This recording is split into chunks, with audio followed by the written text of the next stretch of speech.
Welcome back. Her debut novel, Sideline Confidential, focuses on the trials and tribulations of being a female sports reporter. Think Devil Wears Prada meets the NFL. Brooke Bentley is here to talk more about it and also give us her take on some of the hottest stories trending in the sports world right now. It is so nice to meet you. Kimberly, this is such a pleasure. Thank you for having me. Congratulations on the book. Thank you. I mean, this had been a dream of mine for 10 years or so. Yeah. It had lived in my head or on my computer. And so it feels very exciting. It's like my third child right now. Of course. Sideline Confidential. Well, because you're a sports journalist, a reporter, you obviously are a storyteller. So this, this was easy for you. What made you want to get this story out there? Why did you think it was important?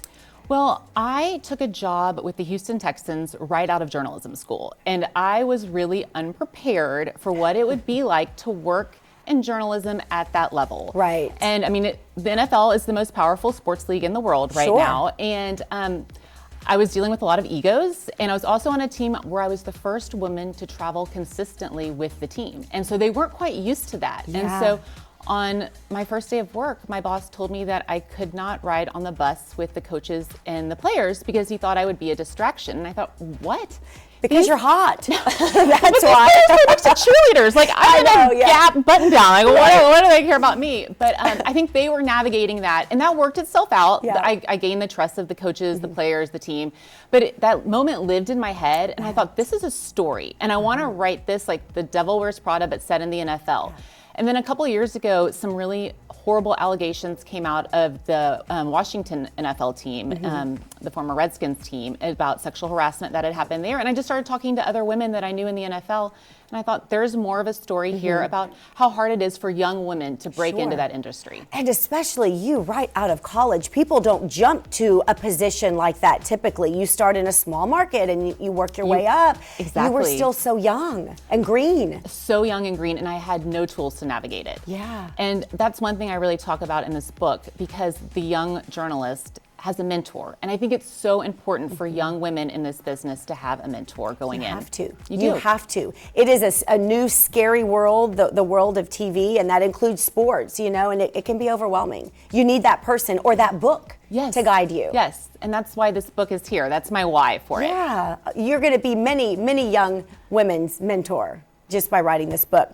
So really quickly, when I heard your name, I thought, no, she couldn't have any relation to like the country superstar Dierks Bentley, but you do, you're related. Yes, he is my uncle. He's your Uncle Dierks. Yeah, and he is the nicest guy. I mean, we grew up on family trips with him strumming the guitar, hoping one day he'd end up on a stage in Nashville, and now he's on the biggest stages. The world stage. Yeah, and so it's been really cool. He actually read the book while he was on tour. I was gonna ask you what he thought about the book. So I sent him the book, and he said, I'm really busy, I'm on tour, but I'll try and get to it. And then he said, I read it in 2 days, Brooke. It was such a fast, fun read. And so he sent out some messages on social media, and he's a big fan of it. It's been really nice. That is really cool. And I love when, stars that you love, let's say that I've always thought were amazing, you meet them or you find out they genuinely are great people. I love when that happens. I know. And you say he's genuinely just a really good guy. Just such a good guy. I mean, what you see is what you get. He is all about his family, his faith, all of it. So. Well, it runs in the family. Clearly it does.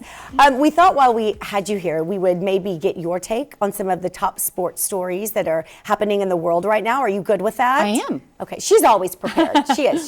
She's a Girl Scout. Okay, first up, you got to talk Taylor and Travis. Okay. I mean, that's the biggest story in the NFL right now. Which is Doesn't sad. even matter what's going on in the field. I know. So I'm a huge Taylor Swift fan. And I have to say, I felt like this summer was a celebration of women with the Eras Tour and then the Barbie movie. And I kind of felt like my book got to ride in there.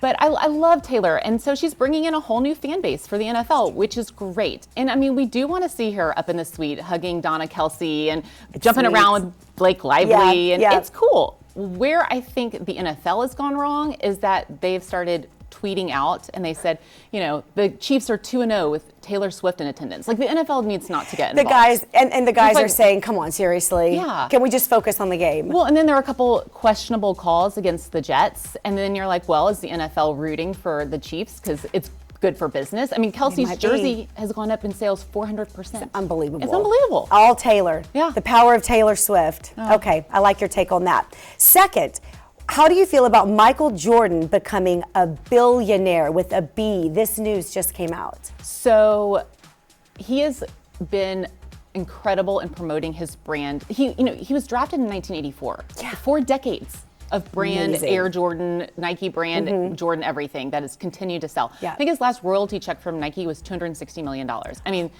but where he's making most of his money is he's bought other sports teams and then he's sold them. And that's what put him at the new levels. He sold the Charlotte Hornets and then, reached the $3 billion mark. I mean, there are other athletes who have that potential. Most athletes don't make that list because yes, they make millions in their salary, but to make billions, you have to invest well. But LeBron and Tiger could do it. Yeah, easily if they just kind of felt like it. Get a little work on the side, Okay, and finally, we have to talk soccer. The 2030 World Cup now will happen in multiple countries, not just in one spot. How do you feel about that?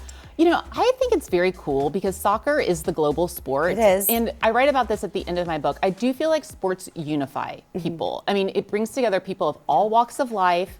And look what you're doing. You're having the World Cup in Spain, Portugal, Morocco, and then also in South America. And so, I think it's a pretty cool deal. And it's the 100-year anniversary of the World Cup, so why not go big? And it is the most popular sport in the world, it is. Again. All right, well, thank you for that, Brooke, for giving us your take on that. And I want to give everyone the information to get your book because everyone needs to get a copy. I cannot wait to read it. You can go to brookebentley.com or you can follow her on Twitter and Instagram at Brooke Bentley. Yes. It's very easy to remember. And then we will post everything that we just talked about here with Brooke, of course, on our Facebook page, Watch Daytime. It was lovely meeting you. Oh my gosh, Kimberly, it was such a joy. Congratulations. Honestly, I cannot wait to read it because I get it. It's that world. It's that women in the TV world. You are going to get it. You're going to say, oh, yep, I know that feeling. I know that. So nice to meet you, friend. We'll be right back.